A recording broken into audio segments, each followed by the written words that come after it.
এখন ভাবিলে কি হবে গো, যা হবার তা হইয়া গেছে। শহীদানের এবার বুঝেন কত সোজা মানুষ, আর এই ফুলাফান কত চালা। এই জিডি বুঝার বুঝে ফেলাইছে। দেশ হই নাই, দেখছেন নি? তবে এরা জন্য প্রেম দেশ, কি দেশ? আর এদের জন্য হলো বাবের দেশ। এই বাবের দেশে পরিত গ্রুপ খাইতেছে, কথা কোন ঠিক না বেটে? যেই ডাইল ধরে সেই ডালি ভাঙ্গা পড়ে। জেনজি না বুঝবে কয়দিন পরে ঠেলা গারে গো। এখনো সময় আছে, যে দিকটা যাস বুঝা টুঝে যাইস। রং কিন্তু বেশি সুবিধা দেখতেছি না, একটু সতর্কতা হয়েছে বাবা। হ্যাঁ, নিজের নাম নিজে বাঁচলে বাপের নাম, কথা কোন ঠিক না বেটে? আমারা ব্যবহার করে দেন কেউ যেন কোটিপতি না হোক, কথা কোন ঠিক না বেটে? একটু সাবধানে দেখেন। হ্যাঁ, সতর্ক থাকতে হইব। কি আল্লাহ যতটুকু চেহারা দিছে খারাপ দিছে? কথা কনা চেহারা কালা তো, আমি কিন্তু এই ভাইয়ের মতো ফর্সা কালাও, কিন্তু তো ভাইও তো ফর্সা, উনিও ফর্সা, উনি আছেন উনি তো আর বেশি ফর্সা। আরে বাবা, এই যে আরে কি এক একজন যে পুরা মাশাআল্লাহ, এই 7-8 জনের চেহারা দেখছেন নি? কেউ চেহারার সঙ্গে কেউ চেহারা কি মিলে?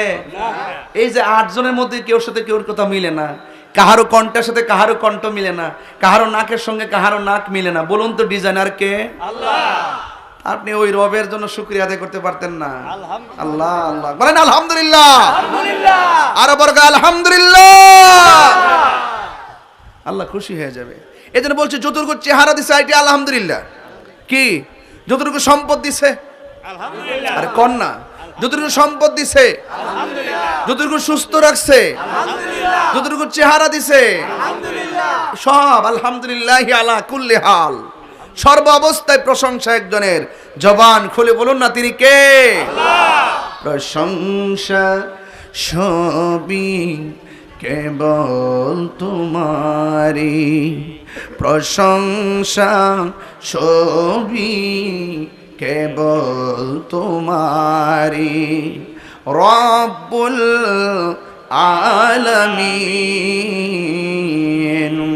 দয়ালো মেহেরবান করুণায় পূরণ, আর কেহ নই তুমি মালিক, শেষ বিচারের দিন, শেষ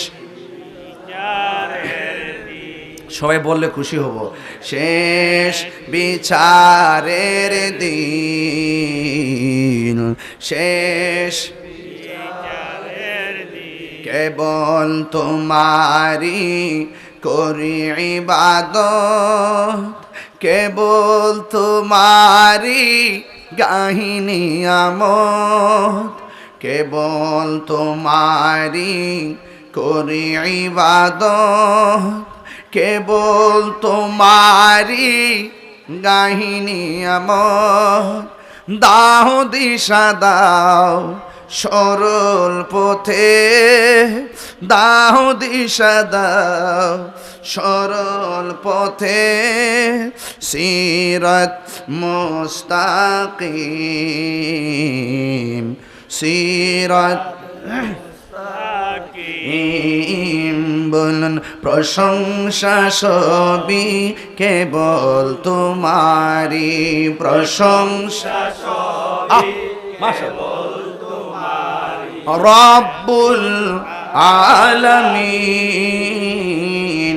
দয়াল মেহেরবান করুণায় পূরণ, দয়াল মেহেরবান করুণায় পূরণ, আর কেহ নই তুমি মালিক, শেষ বিচারের দিন, শেষ বিচারের দিন। মোহাব্বতে কর আল্লাহু আকবার, আল্লাহু আকবার, জোরে জোরে কর আল্লাহু আকবার।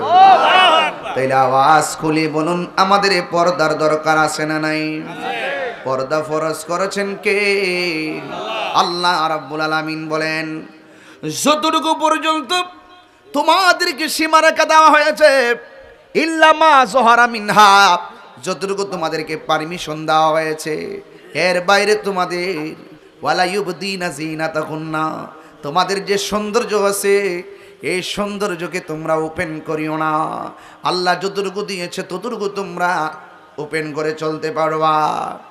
এ বন্ধু, এখানে জিনত বলছেন আল্লাহ রাব্বুল আলামিন এই পৃথিবীর ভিতরে ৮০,০০০ আলম, ১৮,০০০ মাখলুকাত আমার আল্লাহ বানাইছে, একমাত্র নারীদেরকে বলছে যুইনা লিন্নাসি হুব্বুশ শাহাওয়াতি মিনান নিসা। আল্লাহ রাব্বুল আলামিন যুইনা লিন্নাসি হুব্বুশ শাহাওয়াতি, আল্লাহ রাব্বুল আলামিন ও বন্ধু নারীদেরকে অনেক সুন্দর অবয়ব নমুনায় বানাইছে। কি সুন্দর করে বানাইছে! এই পৃথিবীর ভিতরে সবচাইতে বিশ্ব সুন্দরী হলো আমাদের আম্মা হযরতে হাওয়া আলাইহিস সালাম, ঠিক কিনা? আজকে মেরিল সুন্দরী হয় না? মেরিল, হ্যাঁ, কে কসমেটিক, কি সুন্দর আদা ড্রেস পইরা হইরা নাচে নাচে গিয়া এমনে হারো এমনে হারো, কয় বিশ্ব সুন্দরী, বিশ্ব সুন্দরী। বেটা বিশ্ব সুন্দরী কোথার গজব পর্বত রে, কথা বলেন ঠিক না বেঠে? এই সমস্ত অনুষ্ঠানগুলো আমাদের নারী সমাজকে আরো অধপতনের দিকে নিয়ে যাচ্ছে, ঠিক কিনা বলেন?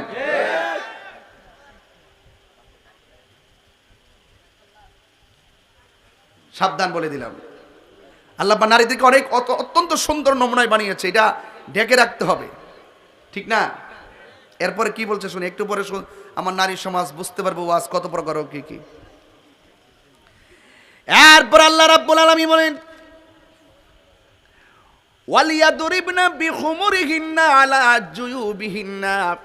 আল্লাহ রাব্বুল আলামিন বলেন তোমাদের এই যে গলা, এই নিচ থেকেই এই জায়গাটা তোমরা ঢেকে রাখবা আলাদা কাপড় দিয়া, অর্থাৎ মানে হলো তোমাদের বুকের উপরে কাপড় রাখবা। আল্লাহ বলছে এমন ভাবে কাপড় রাখবা যেন তোমাদের সৌন্দর্য প্রকাশিত না হয়, তোমাদের সৌন্দর্য দেখে যেন কেউ তোমাদের দিকে কুমন্ত্রণা সাগরে ডুবে না মরে। এই জন্য তোমাদের নিজেকেই নিজের সৌন্দর্য ডেকে রাখতে হবে। ওয়ালিয়াদরিবিনা বিখুমুরিহিন্না, এই বুকের উপরে কাপড় রাখতে হবে।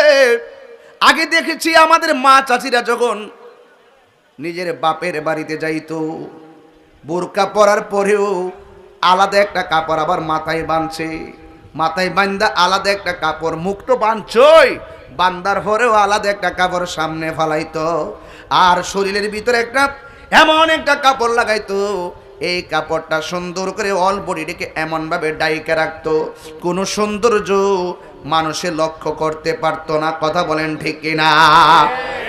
আর এখন দুনিয়ার জমিনে এমন অবস্থা হয়েছে, সুন্দর সুন্দর ছোট ছোট মডেলিং বোরকা বেরিয়েছে, এটা বলে নেকাব পরে, নেকাব হিজাবি লেডিস, এমনভাবে বলে হিজাব দে। গতকাল একটা চিত্র দেখে মনটা খারাপ হয়ে গেছে, আমি মোবাইলের মধ্যে স্ক্রিনশট দিয়ে রাখছি।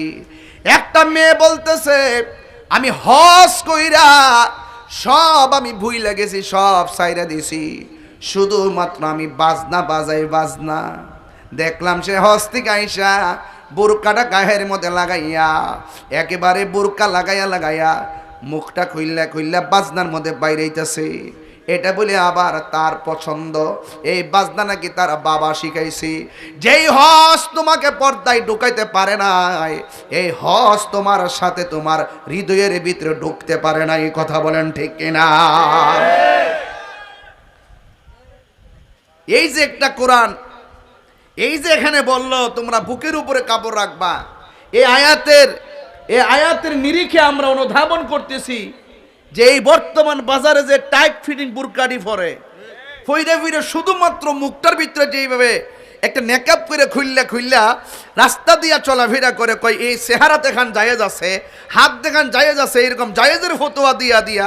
আর আমাদের দেশের মধ্যে কিছু মডেলিং বক্তাও তো আছে, এর আইসা শুধুমাত্র ওয়াজের ভিতরে ফেম প্রীতি, হ্যাঁ এই বংশ কিছু ওয়াজ মাহফিল করে, পাবলিকের একটু ইমোশন দেয়। পোলাপান্ডে একবার এমন ল্যাংটা বানাইছে আর পোলাপান্ডের এমন সরম সারা বানাইছে, আগে দেখছি যে আরে রাস্তা দিয়ে গেলে মাথা নোয়ায় নোয়ে গেছে।